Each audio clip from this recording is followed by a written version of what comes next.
from the CBS Bay Area studios, this is KPIX 5 News. It's day 2 of the government shutdown. The latest on the feud on Capitol Hill as a new round of talks are expected this morning. Plus, millions of people across the country participated in the second annual Women's March from the Bay Area to Washington, D.C. They made their voices heard. And this morning, negotiations continue on Capitol Hill after the Senate failed to approve a temporary spending bill. The government officially ran out of money for the fiscal year, and reporter Nancy Cordes has the latest.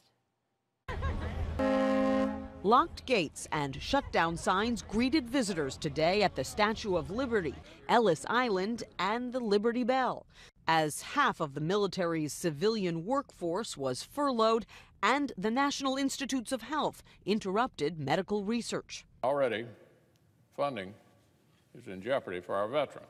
Republican leaders pointed the finger at one person. Senator Schumer shut down the government. Well, this is really all on Schumer. Democratic leader Chuck Schumer led his party's charge to block government funding until Republicans compromise on protections for so-called dreamers, young people brought to this country illegally as children. They want a deal on immigration, and then they'll think about reopening the government. It is a shakedown strategy that Senate Democrats have been talked into by their base. Schumer pinned the blame on the president. Negotiating with President Trump is like negotiating with Jell-O. He said the so-called deal maker keeps undermining the talks and his own party. But it's next to impossible to strike a deal with the president because he can't stick to the terms. Republicans are now pushing a fallback bill to fund the government for just 2.5 weeks, promising to use that time to craft a DACA compromise. The idea of letting this continue to fester is unacceptable to most Americans, and I think now to the Congress as a whole. But Democrats want more proof that the talks won't fall apart yet again. Otherwise, we're just becoming accomplices to their incompetence, and we cannot do that for the American people.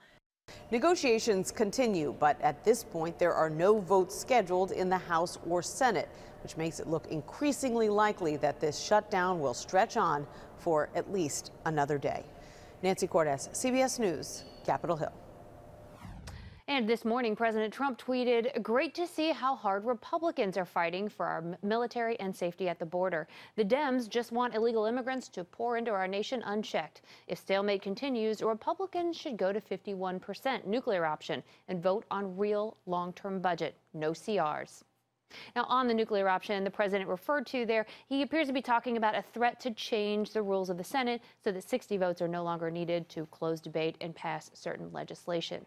And here's a closer look at how the shutdown could impact you as it drags on.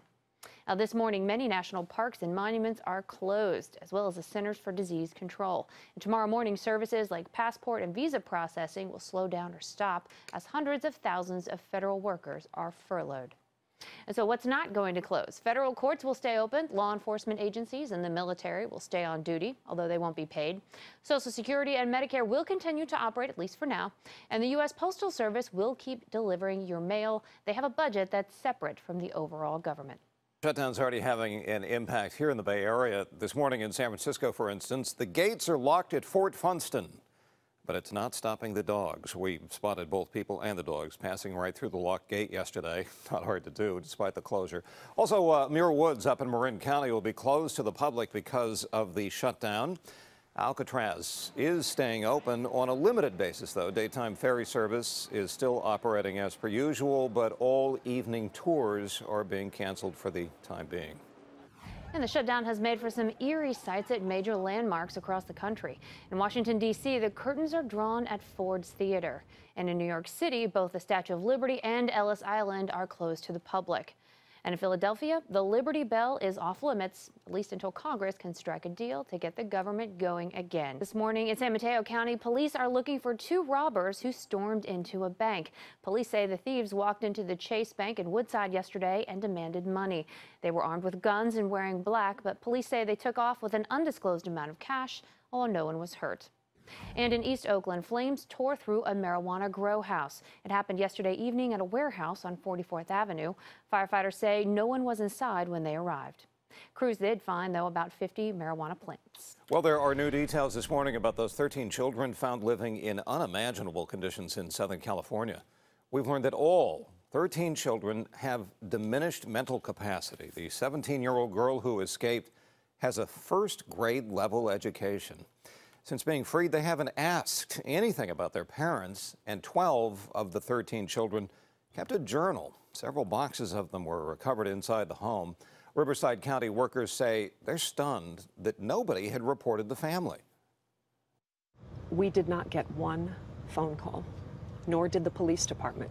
And we have staffs, teams of professionals that man our hotlines 24/7. Biggest concern now, the 6 children who are over 18 are not children, legally classifiable as adults, but county officials say that they will be seeking custody of them as well, even though they are no longer minors. There's another push to allow local governments to extend the last call to 4 a.m. at bars. San Francisco lawmaker Scott Wiener introduced the legislation this week, but the new bill wouldn't be rolled out as quickly. It's a 5-year pilot program for 6 cities to test, including San Francisco and Oakland. But as of now, the idea of a 2-hour extension from 2 a.m. to 4 a.m. is getting mixed reviews. A lot of weird things happen after 2 a.m. Nothing good ever happens after 2 a.m., honestly. Of course, it's going to be a cool thing. Like, you get to stay out longer and do stuff like that.